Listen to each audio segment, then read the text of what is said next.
some references to alternative sentences. And like in the U.S., I mean, a court might sentence a child to probation or community service, or they might be incarcerated. Yes, so I'll start with, so India is a signatory of the CRC, so we follow all these rules. We have a legislation which is care and protection of children, that is of 2002. This is basically based on the CRC. And about the juvenile justice, so we have a Juvenile Justice Act in 1996, which is based on the UN rules which treating with the with juvenile justice, which was which was rule framed in Beijing. And then we have separate courts for juveniles. We have separate rehabilitation homes. There's no death penalty, no rigorous imprisonment, and the mental capacity is seen. Like say a child is below the age of 7 years, the murder he won't be charged with, like even if it's a crime of murder. I think. And then we have free legal aid, which is given to children, irrespective of their own capacity. And, I think that's it, and the similar one in Article 4. Okay, good. Please.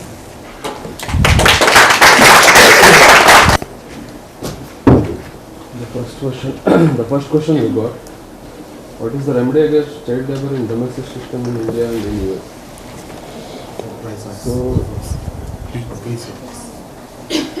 here in India, we have Child Labor Protection Act 1986. So here in India, there is no child labor below 14. So no child is doing any job below 14, whether is it hazardous or non-hazardous. So if any person, there is a Department of Labor, and also some production, some groups have been created for finding the child labor.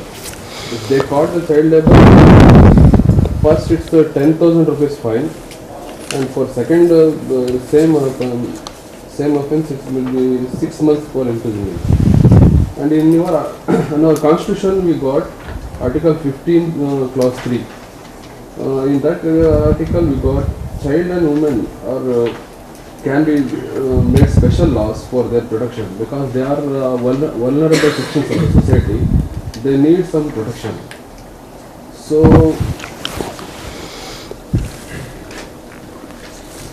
remedy, we have every law of what CRC, Article 32 of CRC, but I can't find any remedy. Sometimes it happens, we can get some remedy, but it will be, I don't think so that it's really happening.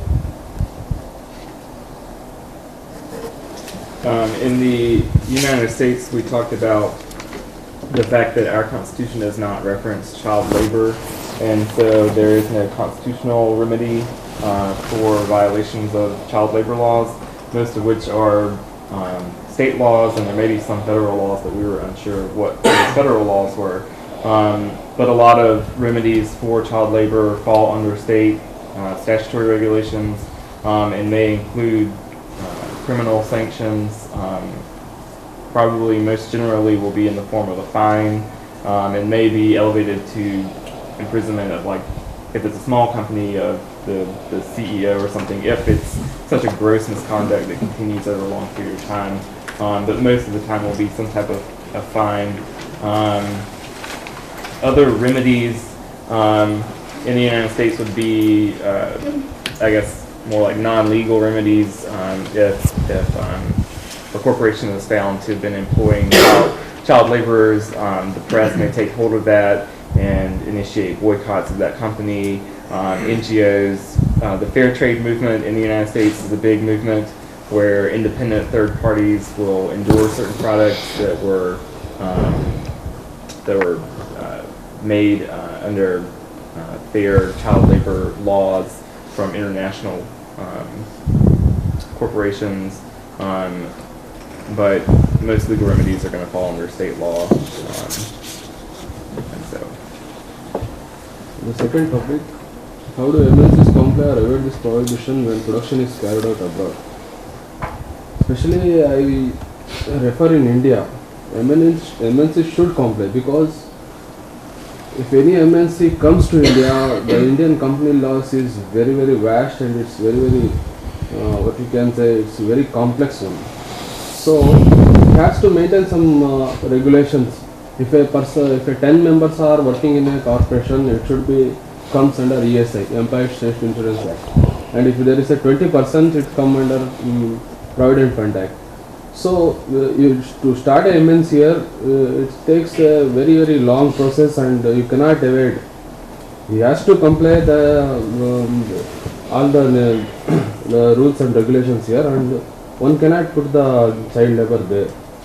But I don't know that they can evade in other countries like China or Indonesia, not in India, I think. In the United States, multinational companies are really good at evading child labor prohibitions by outsourcing to places like China, Mexico, other nations, and they're generally not going to be subject to legal sanctions for the child labor occurring in another country, unless we talk about if the country is seen as directly in control of hiring or managing the production by children, then they may be subject to legal sanctions in the United States.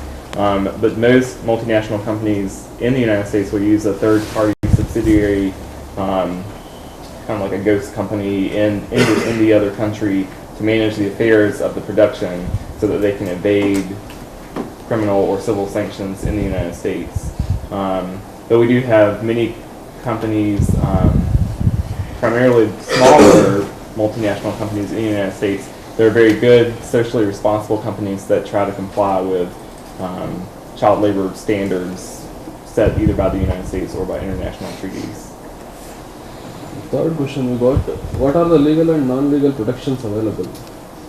So legal protections are so many. There are Child Labor Protection Act 1986, it prohibits the child labor, and also we got right against exploitation, Article 24 of our Constitution, also a fundamental rights, and Article 23 also Begar system is there. So legal protections are available in India, but non-legal protections is not so much strong here. Maybe some NGOs and some civil society groups and media are protecting the rights of the child. Media is nowadays playing a very good role, but our Indian mentality is that we saw in a TV one day and another day we are going to forget that. That is the main thing. Public memory is very short, very short here. And in the United States, once again, there may be federal laws. We weren't very sure of those. A lot of legal protections available to child laborers fall under state laws. Many states, or all states, have some type of minimum age requirement, and it varies from state to state. Most states, I think, is 14 is the least. My state, I think, is 15. There are exemptions for people who own family farms, or if you have a family business and the child's going to help out in the store or something like that. And then they also have minimum wage laws in each state, and the federal minimum wage for children who are working. And then we also have conditions laws where children can't do certain type of work based on the condition of the place of production or wherever they're working. Non-legal protections, NGOs who may advocate on behalf of children for better standards of working or higher minimum age requirements, press, etc. I want to add one thing. I feel that below 14 is not given because it's a concept of Mahatma Gandhi. He wants every child in India should have 6 to 14 years of age. Every child should get a primary education. That's why we also spoke about the fireworks industry. Yes.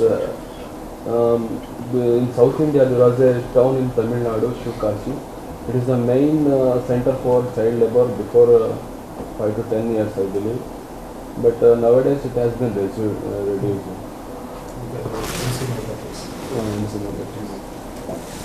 Okay, the next. Group 4 is concerned, the issue was on re-victimization during the trial process in the cases of child sexual abuse by adults, and including incest, which is on rise day by day, especially in India. Now coming on to what does the law says. As regards the legislation, India doesn't subscribe to re-victimization during the trial procedure. The reasons are as simple. Firstly, child, first he or she had a physical abuse. 2, he is now psychologically abused. Child is psychologically depressed. Depression is the word, acute depression. So again he will be revisiting the site. He will be again virtually retrial what he or she suffered during the abuse. 3, the child will face the mental agony because the process is prolonged. It may take 2 months, 3 months, and the mental agony will go for a long time for a child which he or she is not prepared to. And lastly, he or she will be virtually traumatized during the legal process, though we are not saying that there is a re-victimization during the trial process, but traumatization nobody could stop. First he is depressed, and secondly it is traumatized.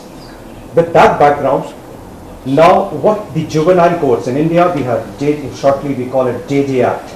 Commonly it is referred as JJ Act of 1996. Earlier it was 86, it was redefined and reformulated to 1996, which is in connivance to the UN instruments, conventions, treaties, and to CRC.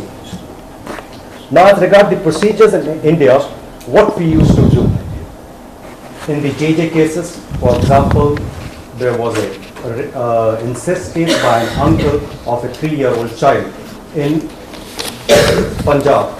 So the courts, they put a blanket in between the accused and the person who... You will be giving overall comments. So they just put a blanket so that they don't see each other's face. It was, they do not have an eye-to-eye contact. That's a very cannot respond to each primitive and every method, but that was done and that is few still being done. important. Secondly, they used to move to another room, close the door, put a block so that 2 minutes on each one. and hair. Whatever you feel, sir. Thirdly, Suppose you feel one they is more could important they than used another, you a spend more on plastic that. sheet or Okay. some barrier in between Wanted so to that close there by was no 12. eye-to-eye contact, Yeah, but usually the 12:30 cross-examination could be done. Yeah, The essence is that the cross-examination was done. So then they are And done now, actually. with the okay. information technology and the I communication, will try to cut short the CCTVs strip there. and other because this is more electronic important devices for are them coming to up. understand. But that is only in the big metropolitans like Delhi, Bombay, Calcutta, but not in the regional district courts, which we have more than 600 Yeah, of course. district courts, the trial courts, where most of the cases are brought up. There is no such procedure. But of course, in High Court, of all the states High Court and Supreme Court, this electronic devices could be used so that there is no eye-to-eye contact and the child doesn't get more traumatized. Another issue which I would like to highlight is what are the environmental realities, because our issue was child sexual abuse by adults and incest. As far as the environmental realities, why there are cases? Firstly, in India we have got a joint family system. For example, in Kashmir, in a house, in a small room by 10 feet by 10 feet, 10 people are staying. In Northeast, in Nagaland, Manipur, in mountains, and just in a small, how to say, pothole, just where 2 charpais or 2 cots can be put, 8 to 10 people are staying. There are various factors for it. Second, literacy levels are very low, that everybody has spoken. Awareness is very, very low. 3, social stigma. The moment a girl or a boy, especially girl in, okay, the social stigma eats away. And last 2 points, incest was very less reported in India. There was an NGO which worked on this. They said 70% of the cases are not reported as far as incests are concerned. But in India, now the social networking sites like Twitter, Orkut, they are increasing such like cases. People were not aware of what was the meaning of incest, but the social networking sites have increased. Lastly, media hype. Now there is a case of Arushi murder case, though it was a sexual abuse in one way. The girl was just 14 years old. Media has kept it alive for more than 2 years. Still, no justice. That's it. As far as the United States, it seems like the United States recognizes the need to avoid re-victimization, but how to proceed is a different matter. We heard from Professor Gear, he spoke of a couple of different situations where this has been curtailed or expanded. And first, he mentioned Sir Walter Raleigh and the Supreme Court basically upholding the Confrontation Clause.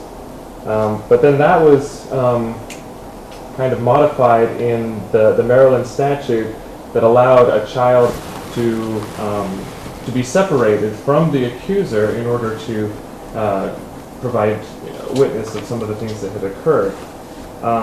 That was further modified by two cases, Crawford and also another called Melendez versus Diaz, in which the Supreme Court, written by in Crawford, the opinion was written by Justice Scalia, and basically the holding was that you cannot use hearsay, which is a rule of evidence, the hearsay exception, for testimonials, because the defendant has a right to see and question the accuser. And so it seems as though the U.S. is a little unsure as to where that will go.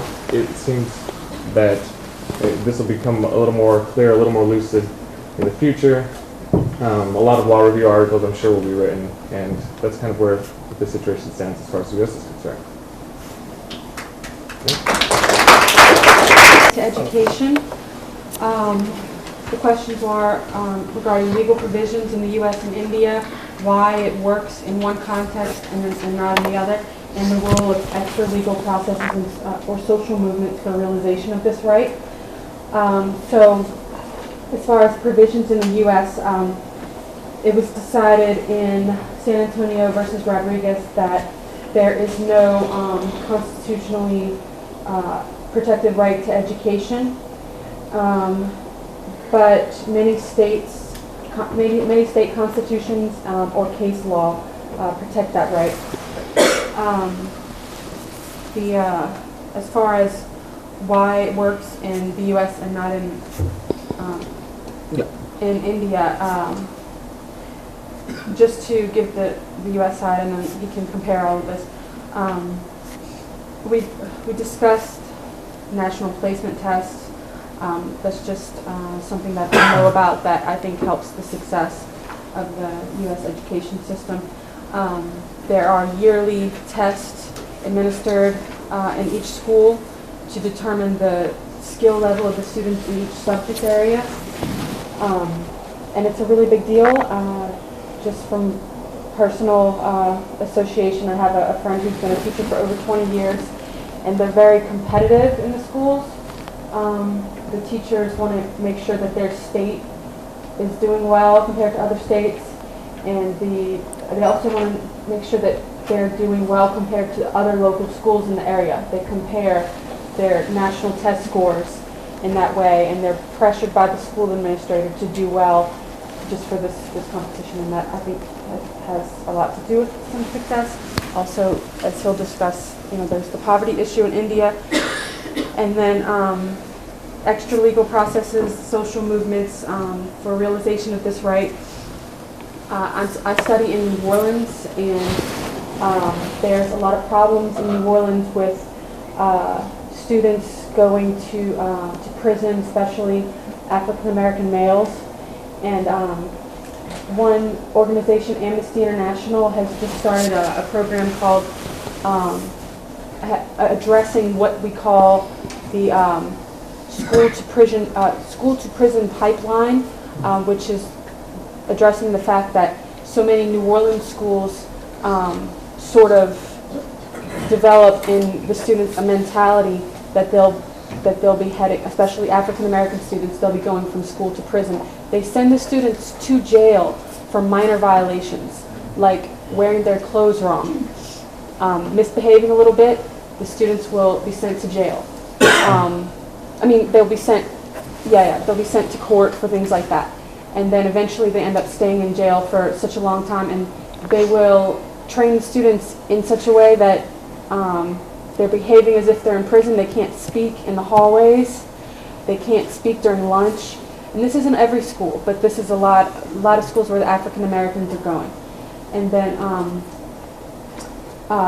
the Amnesty International is intervening in a lot of ways. For example, recently there was a case where a 6-year-old boy was handcuffed twice for misbehaving. He was handcuffed to a chair and had bruises and things on his wrists.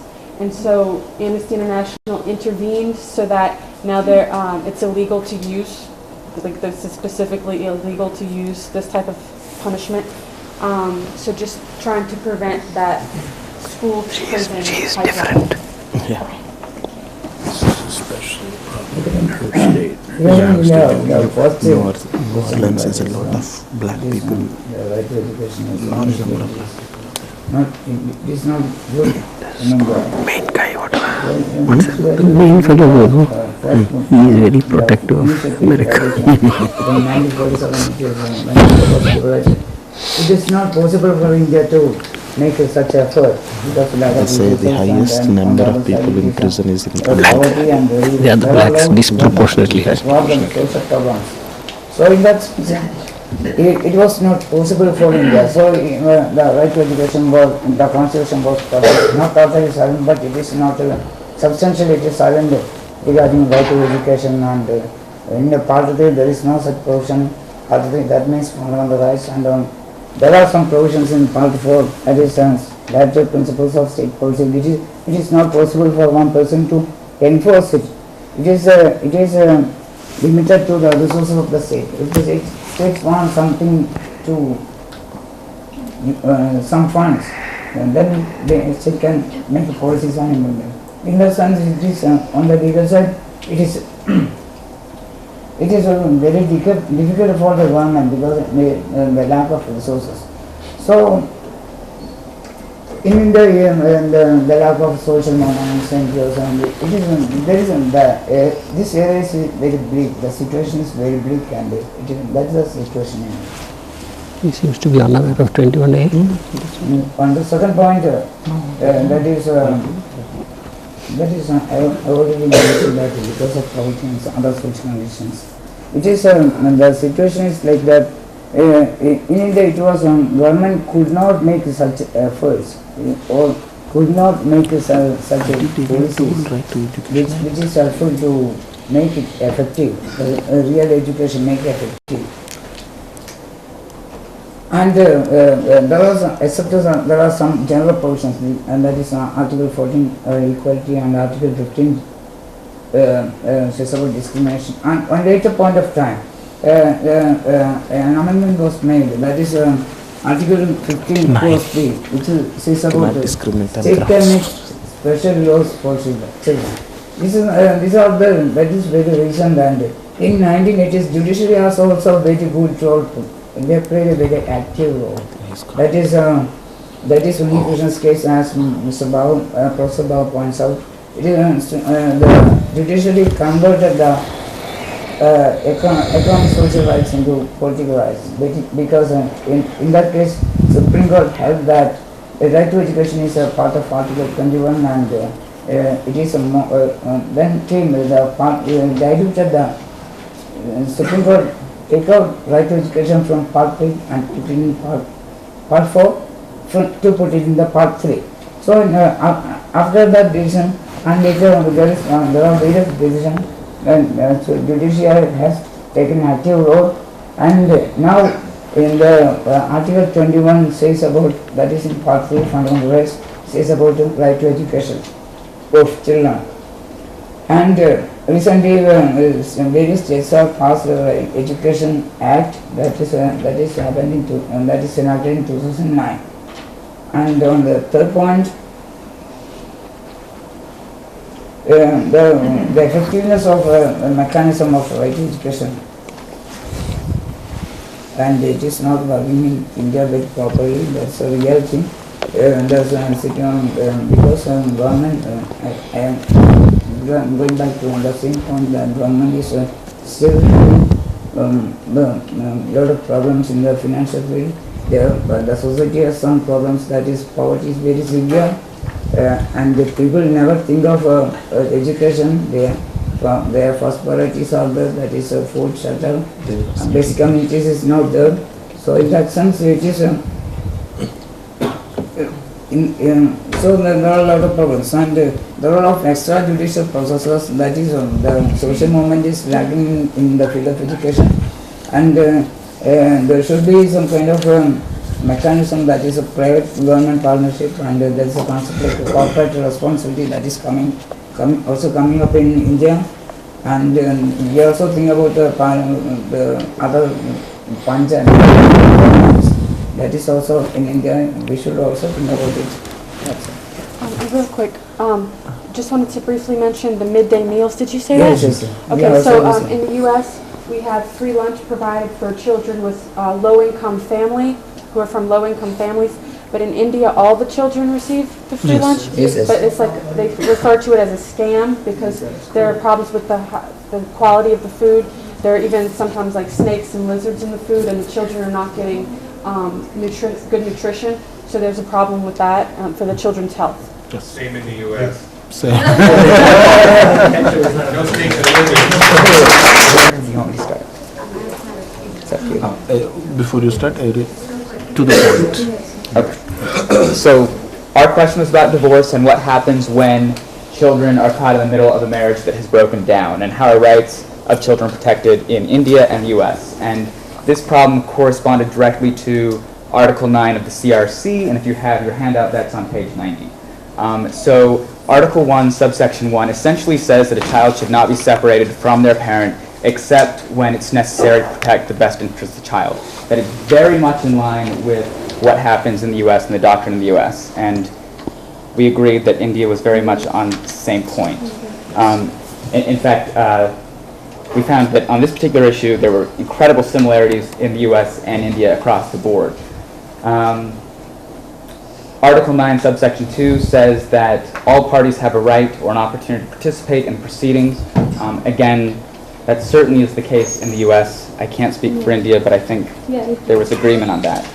Article 9, subsection 3 says that the party shall respect the right of the child to maintain personal relations and direct contact with both parents. That certainly, again, is the case in the U.S. In fact, and in India as well. In the U.S., if a parent is found to be trying to isolate a child away from another parent, that actually can be grounds for finding that parent unfit. So it's the court very much takes very seriously the right of the child to maintain relations with their parents. And then finally, in Article 9, subsection 4, it's essentially saying that if a child is separated from a parent, especially if that happened while the parent was in state custody, there needs to be shared information about other family members, or the provision of other information that would help protect the best interest of the child. And again, that certainly seemed to be the case in both countries. Did you want to add to that? Like after discussing Article 9, it is, I do not know whether it is exactly in the same way taken in Indian laws, but what essence I find in this article is almost what is the existing law in India. So the problems or the rights of the child that can be figured out of such a dissolution of marriage. First of all, the rights of his custody are taken into consideration, then his education, maintenance, and what is basically affected if we talk about from a child's perspective is the mental development and the upbringing of the child. Though there is no legal provision regarding both these factors, the mental development and upbringing, but if we talk about it with a subjective view, it is seen that the mental development and the upbringing of the child is greatly affected, and due to which at the later stage the child may enter into corrupt or criminal practices, which is not good, or maybe he is forced to undergo child labor. Because of all this, it may lead to child exploitation in general. And then talking about the legal remedies that are available with the child in such case is like, first of all, the custody has to be decided by the court. If the child is not mature enough to decide his custody according to his own will, then the court decides it on the basis of the best interest of the child. and the same is the case in US also. Best interest of the child is the primary important thing which has to be taken into consideration. And secondly, we talk about then there are fundamental rights and directive principles of state policy in the Constitution of India, which talk about which protect the rights of the children in such kind of situation. And also under section 125 of CRPC, the child has got the right to maintenance also. Like if the custody is with the parent and who is not able to maintain herself or himself, then the other parent is bound to provide maintenance to the child as well as to the mother for the upbringing of their life. And Article 38, 39 and 45 of the Constitution, that are the part of directive principles of state policy, which say that first of all it is the duty of the state to secure social order and promotion for the welfare of the people, which covers broadly the protection of the child also. And Article 39, it deals with the adequate means of livelihood, which again covers the right of the child in such case. And Article 45, which has been introduced by the 86th Amendment in the Constitution, it deals with early childhood care and education to children below the age of 6 years. Now the bar of 6 years is maybe because of the reason, because beyond that the child can find other means also, but below this age it is very necessary that the child should be given such kind of facilities so that the further development can be checked in a better manner.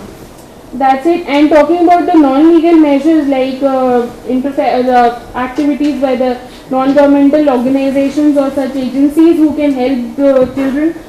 First of all, since in the case of matrimonial disputes, matters involving family matters, the people would not like interference by some third party in the matter. And secondly, if the situation has occurred and the child has been rendered protectionless or something like that, then obviously it is the non-governmental organization and such agencies can take up the child into their custody, or the state can hand over the custody to them for the upbringing of the child further. That's it. Thank you. The reporting back quite fascinating. I must in all humility mention that the speed with which two countries have internalized each other's positions is quite remarkable, and hats off to the methodology, I must say.